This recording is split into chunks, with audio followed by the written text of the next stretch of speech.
The hardest truth for an alpha is not losing the Omega he loves. It is discovering that his own child learned to call someone else dad. 7 years had passed since I last stood in front of Elliot Brooks' home, yet every detail felt painfully familiar. The quiet neighborhood rested beneath the warm glow of an autumn afternoon. Children rode bicycles along the sidewalks, maple leaves drifted across trimmed lawns, and nothing about the peaceful street suggested it had once been connected to the most dangerous chapter of my life. I remained inside the black sedan for several minutes, staring at the modest white house while my body refused to move. As the alpha leader of the Kane Syndicate, people expected confidence from me. They expected decisions without hesitation. Yet standing before the Omega I had loved more than anyone else was somehow more intimidating than negotiating with powerful rivals or rebuilding an organization that nearly disappeared after years of betrayal. I had not come to demand forgiveness. I had not come to reopen old wounds. I simply wanted to tell Elliot one sentence that should have been spoken years ago. I was sorry. When the Federal Alpha Registry finally confirmed that Elliot Brooks was living under his original identity again, I knew I could no longer pretend the past belonged behind me. During the years we spent apart, countless rumors had reached me. Some claimed he had moved overseas. Others insisted he had found another alpha and started a new family. I refused to investigate because every answer seemed more painful than uncertainty itself. The only thing I knew for certain was that after the assassination attempt against me 7 years earlier, the world believed I had died. By the time I returned alive months later, Elliot had vanished without explanation, leaving behind an empty apartment, a dissolved bond registration, and questions that no one could answer. My hand tightened around the small paper bag resting on the passenger seat. Inside was a simple blueberry pie from the neighborhood bakery Elliot used to visit every Sunday morning. It was never about the dessert itself. It was about remembering something ordinary before. Our lives became anything but ordinary. Taking a slow breath, I stepped out of the vehicle and walked toward the front porch. Every footstep seemed heavier than the last. My enhanced alpha senses detected the faint scent of lavender and cedar drifting from inside the house. The fragrance instantly reminded me of quiet evenings spent cooking together before the responsibilities of the alpha underworld consumed my life. I hesitated only once before knocking gently on the front door. A few seconds later, footsteps approached from inside. The door opened, and time appeared to stop. Elliot stood before me exactly as memory had preserved him, though maturity had softened the sharp edges of youth. His chestnut hair had grown slightly longer. His blue eyes reflected years of quiet resilience, and surprise spread across his face before any words could form. Neither of us spoke. 7 years of unanswered questions filled the silence between us. I finally managed to whisper, "Hello, Elliot." Before he could answer, a cheerful young voice echoed from somewhere deeper inside the house. "Dad, are you home?" Small footsteps raced across the hardwood floor. Then a little boy, no older than 6, rushed happily into the entryway. He looked up at Elliot for only a moment before running past him and throwing his arms around another man who had just entered through the hallway carrying grocery bags. "Dad," the child laughed brightly. The second alpha smiled warmly as he lifted the boy into his arms with practiced ease. Elliot instinctively stepped aside, his expression filled with emotions I could not immediately understand.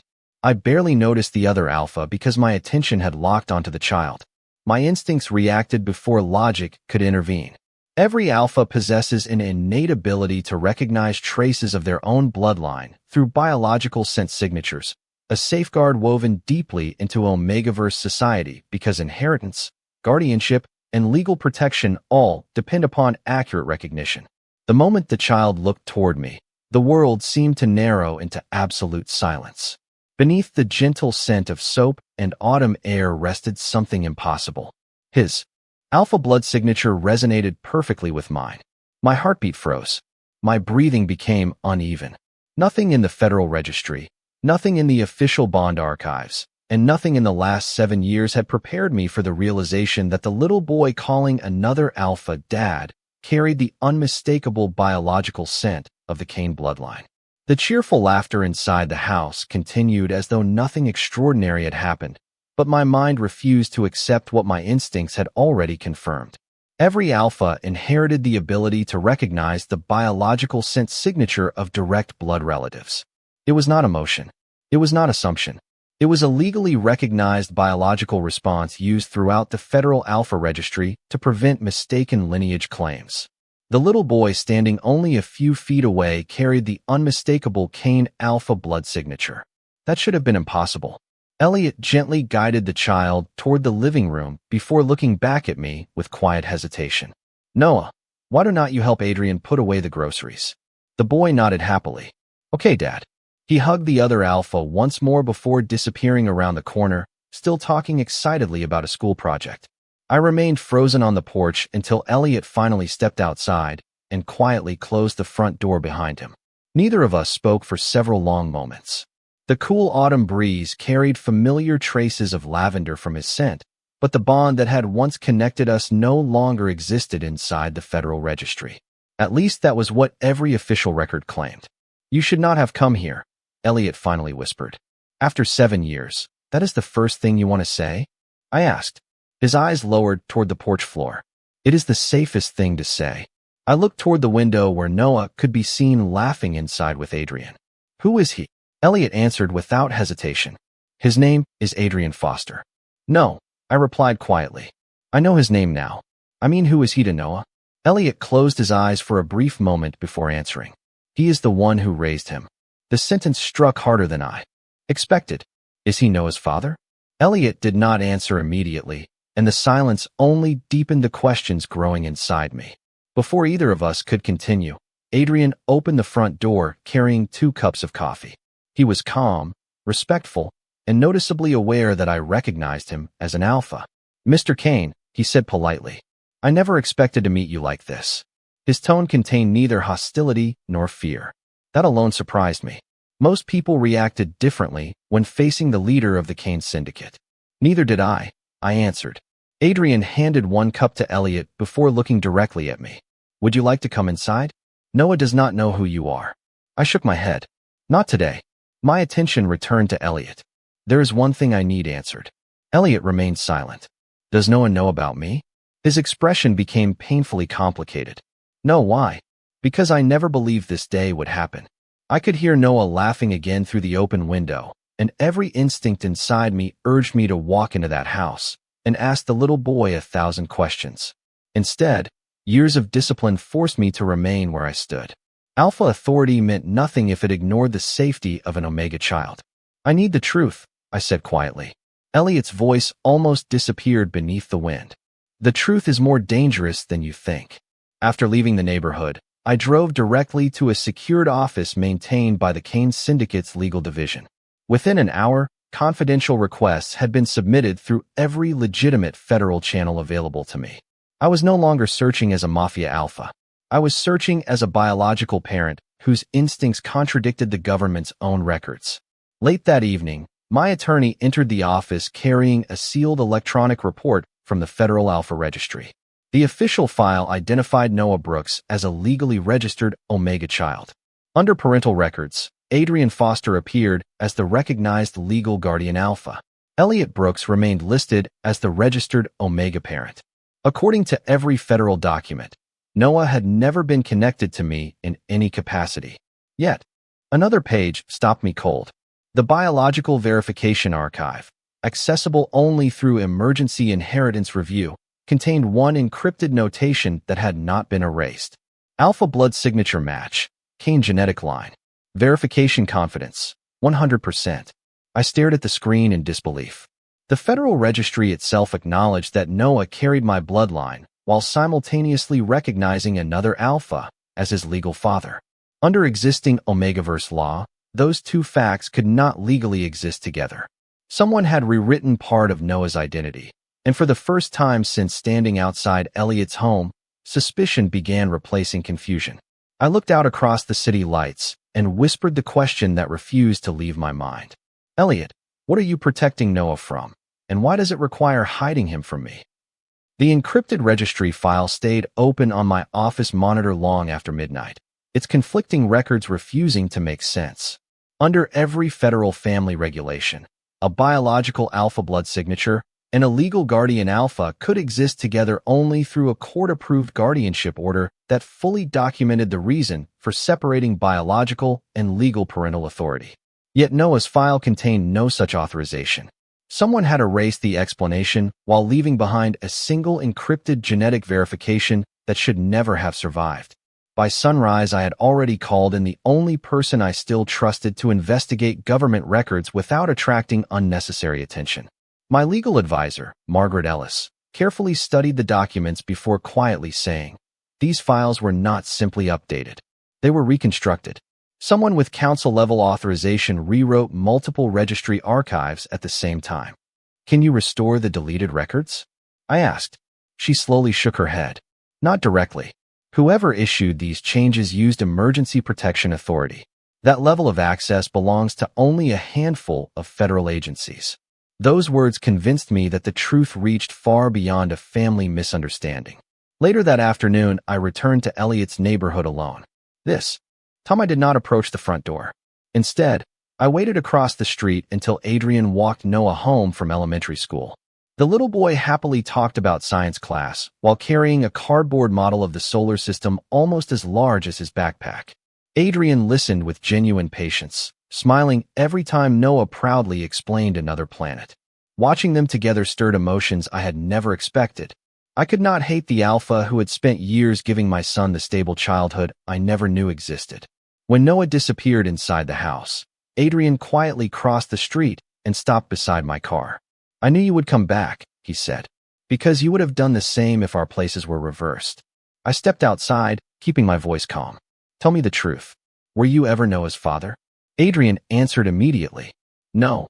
Hearing the answer spoken aloud lifted one burden only to replace it with countless others. "Then why does he call you Dad?" Adrian looked toward the house before replying. "Because he needed someone who would always answer when he called." There was no pride in his voice, only quiet responsibility. "Did you take Elliot away from me?" I asked. Adrian's expression hardened with disbelief. "No. By the time I met Elliot, he had already lost everything. He believed you were dead." My heartbeat stopped for a brief moment. "That cannot be true." "It is exactly what every government officer told him." Adrian reached into his coat pocket and removed a worn identification card issued by the Omega Protection Bureau. The expiration date showed it had been issued almost 7 years earlier. "I worked with the Bureau before becoming a school counselor," he explained. "They assigned me as Elliot's guardian alpha after the emergency relocation order." "Emergency relocation?" Adrian nodded. "The Bureau considered Elliot and his unborn child high-risk Omega dependents after the reported death of Dominic Kane." My mind struggled to process every word. "Reported death?" Adrian met my eyes without hesitation. The federal report declared that no surviving alpha bond partner remained. Under Omega protection law, Elliot was instructed that remaining under his original identity would place both him and the unborn child in immediate danger from organizations seeking control of the Kane bloodline. I stared at him in stunned silence. He believed I died. "Yes." "Who issued those orders?" Adrian slowly exhaled. "The documents carried authorization from the Alpha Blood Registry Council." My pulse quickened. That council supervised inheritance records, bond verification, and alpha lineage protections across the country. It possessed enormous legal authority, but it was never supposed to interfere with individual families unless extraordinary circumstances existed. "Elliot never chose to erase you," Adrian continued quietly. "He cried when they dissolved your bond registration. He begged them to preserve Noah's identity, but they told him the child would become a target if anyone discovered his bloodline. Every assumption I had carried for 7 years collapsed within seconds. Elliot had not abandoned me. He had obeyed government officials who claimed they were protecting our child. Then why did they register you as Noah's father?" I asked. Adrian immediately corrected me. "They did not. They registered me as guardian alpha because every Omega child is legally required to have an officially recognized alpha protector if the biological alpha is listed as deceased. Noah simply grew up believing I was his father because no one wanted to burden a child with secrets that could endanger his life." I looked once more toward the quiet house where Elliot and Noah waited inside, realizing that everything I believed about the past had been carefully built upon a lie far larger than either of us had ever imagined. For the first time in 7 years, I understood that Elliot had never walked away from me by choice. But that realization only raised a more frightening question. If the Alpha Blood Registry Council had gone to such extraordinary lengths to erase our family, what were they trying to accomplish? Margaret Ellis spent the next 2 days tracing every surviving record connected to Noah's file. Most of the original documents had been sealed under emergency authority, but one overlooked financial report revealed a name that appeared repeatedly beside the authorization codes. Vincent Moreau, director of the Alpha Blood Registry Division. His office controlled inheritance verification, bloodline certification, and succession records for every registered Alpha family in the country. Margaret placed the report on my desk and quietly said, "This is no longer about correcting paperwork. Someone has been managing your family's legal identity for years." Before I could respond, my secure phone rang. The caller identified himself as an attorney representing the Federal Registry Council and requested an immediate meeting. The invitation was polite, but the timing was impossible to ignore. 3 hours later, I entered a private conference room overlooking downtown. Vincent Moreau stood beside the windows wearing a perfectly tailored gray suit.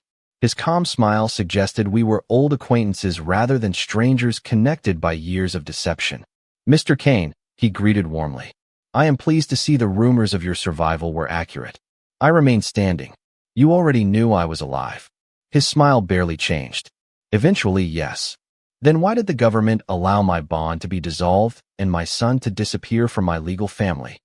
Vincent folded his hands together with remarkable composure. "Because stability sometimes requires difficult administrative decisions." His answer only strengthened my suspicion. "You rewrote my son's identity." "I protected it," he corrected. "There is a difference." He opened a digital file and projected an official federal chart across the conference table. It outlined the Alpha Blood Inheritance Act, a law unique to Omegaverse society. Every registered biological alpha heir inherited legal succession rights that extended far beyond family property. Bloodline authority could determine leadership of organizations, voting control within hereditary alpha councils, and access to protected assets placed under federal supervision. "Your son," Vincent continued, "is the only verified biological alpha descendant connected to the Kane bloodline." I looked at the chart without speaking. If something happened to you, Noah would immediately become the legal successor to every protected Kane inheritance recognized by the Federal Registry. "He is 6 years old," I answered. "Exactly." Vincent's voice remained calm. "A minor cannot exercise succession authority. Therefore, a federally appointed trustee would manage those assets until adulthood." I finally understood where the conversation was leading. "And you intended that trustee to be yourself." Vincent did not deny it. Instead, he calmly adjusted the file. "Without the emergency identity transfer, your son would have become the center of every inheritance dispute connected to your organization. Hidden children rarely survive public succession battles." The sentence carried no threat, only cold calculation. "So you erased his father instead." I delayed recognition until circumstances became manageable. I leaned forward. "You lied to an Omega, falsified federal records, and separated a child from his biological parent." Vincent met my eyes without hesitation. "I prevented chaos." Before either of us could continue, Margaret called my secure phone. Her voice was unusually urgent. "Dominic, you need to leave immediately. Federal agents from the Registry Division just arrived at Noah's elementary school requesting verification of his Alpha Blood signature under Emergency Inheritance Authority." Every muscle in my body tightened. Vincent slowly closed his digital file, but made no effort to stop me. "You should not worry," he said with unsettling confidence. "They are only following legal procedure." I did not answer. I was already moving toward the door. For 7 years, Noah had lived as an ordinary child protected by anonymity. Now that his biological identity had resurfaced, the law that was supposed to protect alpha bloodlines had transformed him into the most valuable heir connected to the Kane family. And someone inside the very system responsible for safeguarding children had decided that his quiet life was no longer more important than the power attached to his name. By the time I reached Noah's elementary school, the dismissal bell had already rung, but the parking lot remained unusually crowded. Parents stood in small groups while 2 Federal vehicles displaying the insignia of the Alpha Blood Registry Division waited near the front entrance. There were no flashing lights and no signs of panic. Only officials dressed in professional suits speaking quietly with school administrators. From a distance, everything appeared routine. That was exactly what worried me. Omegaverse law allowed emergency verification of an alpha child's legal status whenever an inheritance dispute involved a protected bloodline. But those procedures were supposed to occur inside federal offices, never at an elementary school surrounded by children. Before I could approach the entrance, Elliot, Adrian, and Noah emerged together. Noah happily carried his backpack while talking about a spelling quiz, completely unaware that adults nearby were discussing his future. Elliot noticed me first. His expression shifted from surprise to concern as he followed my gaze toward the federal vehicles. Adrian stepped closer to him, instinctively placing himself between Noah and the officials. One of the registry representatives politely approached our group. "Mr. Brooks," she said, addressing Elliot with professional courtesy. "We only need to confirm Noah's current residence and schedule a voluntary family interview regarding updated inheritance records." Elliot immediately replied, "My son is not participating in any interviews today." The representative maintained her calm smile. "Of course.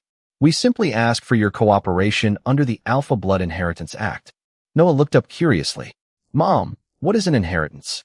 Elliot forced a gentle smile. "It is grown-up paperwork, sweetheart." The child accepted the answer without another question and reached for Adrian's hand. Watching that simple gesture reminded me that legal documents could never erase 6 years of shared memories. After the officials finally departed, the four of us returned to Elliot's house together. It was the first time I had stepped inside since the day our lives separated. Family photographs lined the hallway. Noah's drawings covered the refrigerator. Shelves overflowed with children's books, school projects, and board games.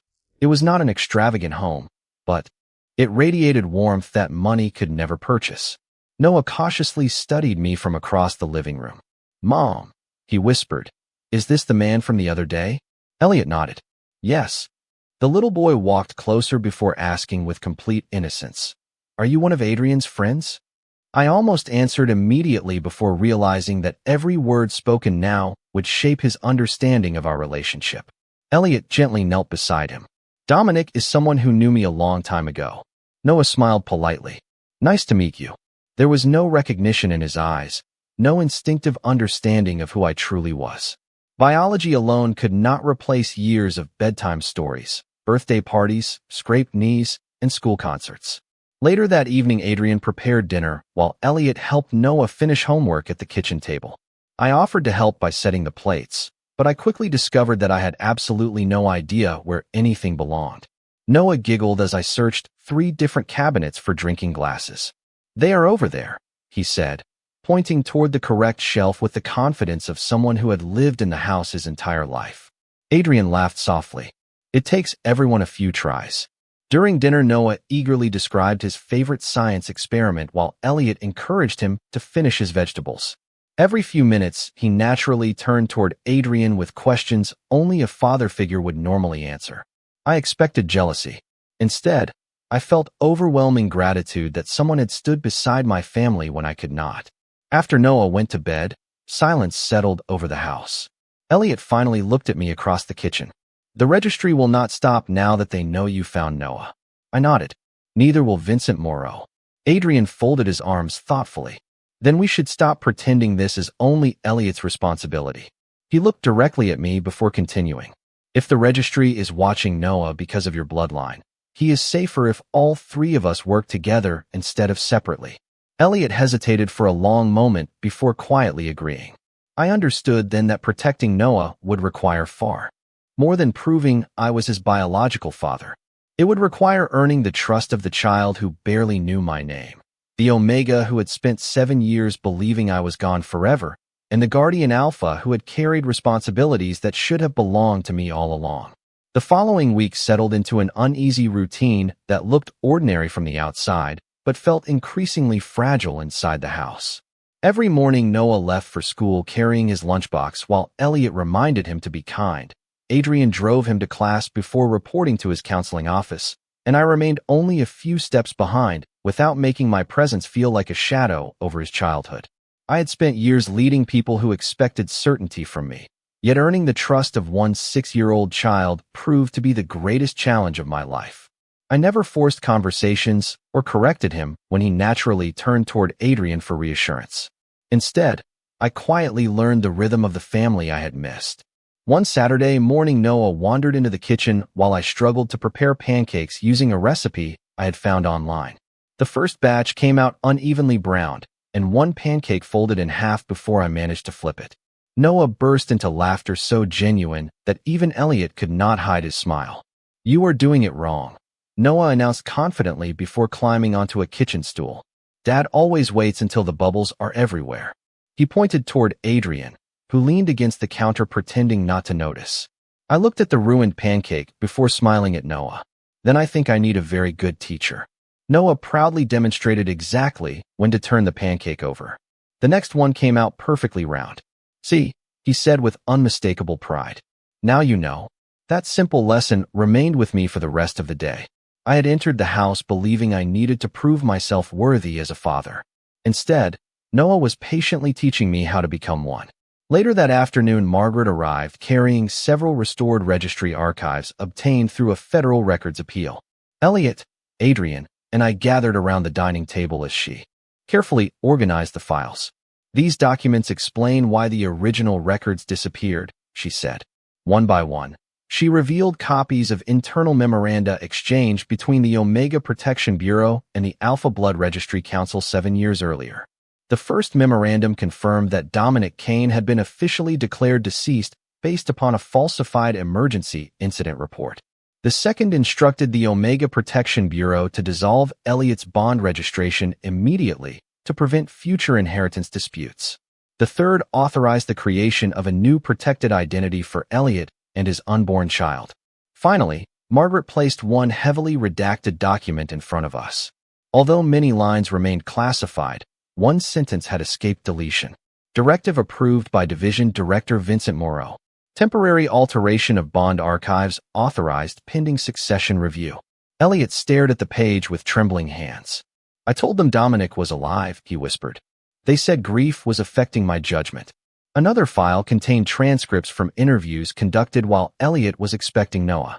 Every request he made to preserve our family identity had been denied under emergency authority. Adrian slowly looked toward me. "You were never the reason he disappeared."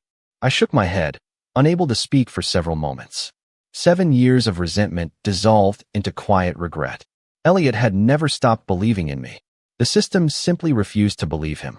Margaret continued sorting through the files until she uncovered another important detail. "The altered bond records were never intended to remain permanent," she explained. "Every authorization was labeled temporary until a final succession determination could be completed." Elliot frowned. "Then why were they never restored?" Margaret met all of our eyes before answering. "Because someone continued renewing the emergency orders every 12 months. Silence filled the room as the implications settled over us. Vincent Moreau had not merely lied once. He had actively maintained the deception year after year, preventing every automatic review that would have restored our legal identities. At that exact moment, the front doorbell rang. Elliot opened the door to find a certified federal courier carrying an official envelope bearing the seal of the Federal Family Court. Inside was a formal notice scheduling a judicial hearing to determine Noah Brooks's permanent legal parental status under the Alpha Blood Inheritance Act. For the first time, the truth would no longer be decided behind closed government offices. It would be examined before a federal judge where every altered record, every hidden authorization, and every decision that had separated our family for 7 long years would finally be forced into the light. The morning of the federal hearing arrived beneath a gray autumn sky that seemed to mirror the uncertainty weighing on every member of our family. Elliot quietly adjusted Noah's jacket before kneeling to meet his eyes. "You are spending the day with your teacher after school, just like we planned," he said gently. Noah smiled and nodded without realizing that the adults surrounding him were about to enter the most important legal proceeding of his young life. After he climbed into the school shuttle, the 3 of us drove in silence toward the Federal Family Court. The courthouse stood in the center of the city, its marble entrance displaying the words justice, family, and protection beneath the national seal. Unlike ordinary custody disputes, hearings involving Alpha Blood Inheritance Act protections were conducted before specially appointed judges because they affected not only family rights, but also legal succession, registered bonds, and hereditary responsibilities recognized throughout Omegaverse society. Judge Helena Pierce entered the courtroom with calm authority, inviting everyone to remain seated before reviewing the purpose of the hearing. "This court is not assembled to determine who loves the child more," she said. "The court must determine whether the current legal records accurately reflect the truth while ensuring that the child's welfare remains the highest priority under federal family law." Vincent Moreau sat across the courtroom surrounded by registry attorneys, maintaining the same composed expression he had displayed during every previous meeting. Margaret represented my interests while Elliot retained independent counsel to ensure his rights remained protected regardless of the final ruling. Judge Pierce began by reviewing the official records already accepted into evidence. The registry confirmed that Noah carried my verified Alpha Blood signature. It also confirmed that Adrian Foster had served as Noah's legal guardian alpha since before his birth.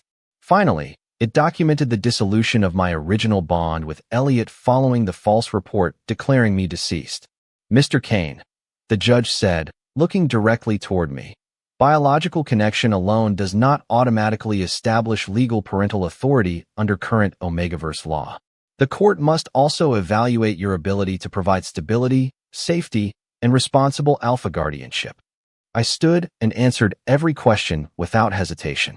I acknowledged my past leadership of the Kane Syndicate, explained the lawful restructuring already underway within the organization, and accepted responsibility for the years I had unknowingly missed despite believing Elliot had abandoned me. I did not attempt to excuse my mistakes. I simply told the truth. Elliot then testified, describing the emergency orders issued by the Omega Protection Bureau and his repeated efforts to preserve our family identity despite government officials insisting that I had died. The courtroom remained silent as archive correspondents confirmed his statements. Yet the most unexpected testimony came when Adrian was called to the witness stand. Vincent's attorneys appeared confident that the legal guardian alpha would defend the existing registry system. Instead, Adrian calmly took the oath before speaking with complete honesty. "I never attempted to replace Dominic Kane," he said.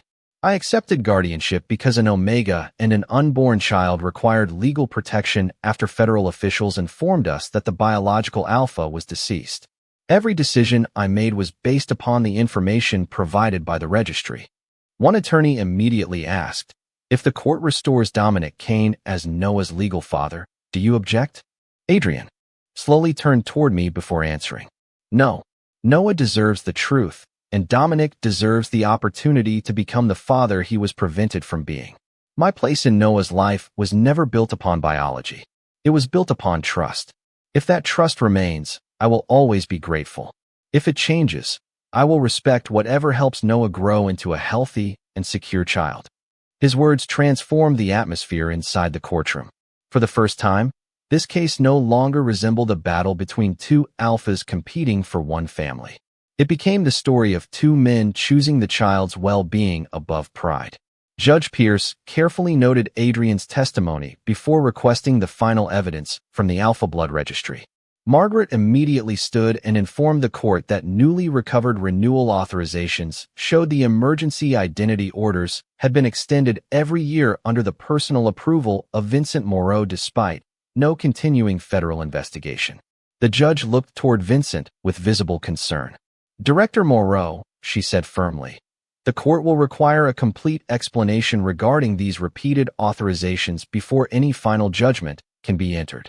For the first time since this ordeal began, the confidence on Vincent's face quietly began to disappear. Judge Helena Pierce ordered a brief recess before the hearing resumed that afternoon, but the atmosphere inside the courtroom had changed completely. The discussion was no longer centered on whether I deserved recognition as Noah's father. Instead, every question now focused on how the Alpha Blood Registry had managed to alter federal records for 7 consecutive years without meaningful judicial oversight. When the proceedings resumed, Vincent Moreau returned to the witness stand under oath.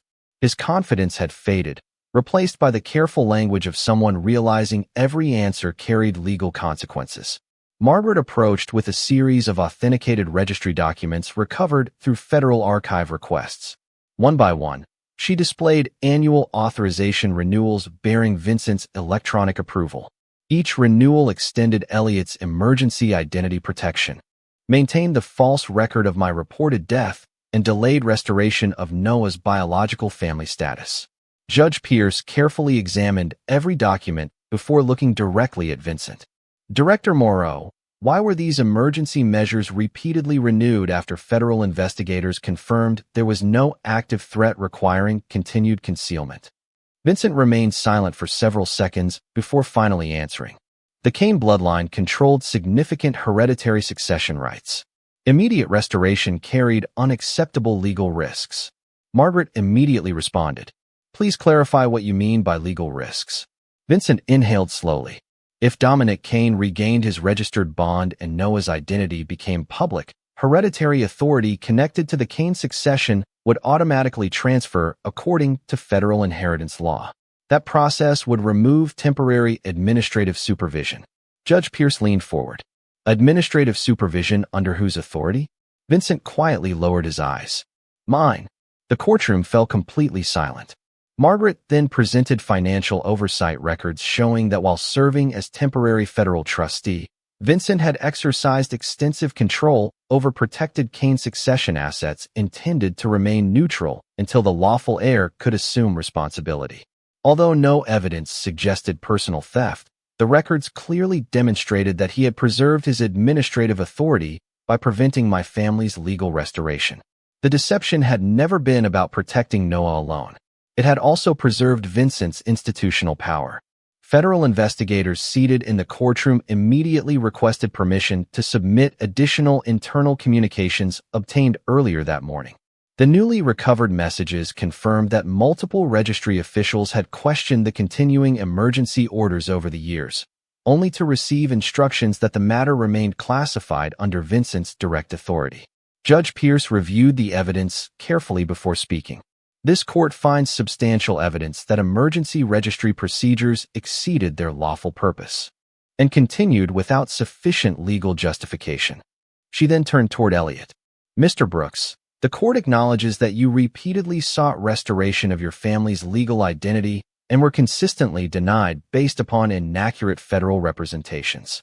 Elliot quietly nodded, tears filling his eyes without a single word. Judge Pierce next addressed me. Mr. Kane, the court recognizes that your biological parental rights were never voluntarily surrendered and that your absence resulted directly from false governmental records rather than abandonment. For the first time since discovering Noah's existence, I felt years of confusion beginning to lift. The judge then announced several immediate orders. The Federal Alpha Registry would restore my status as Noah's biological father in every official record.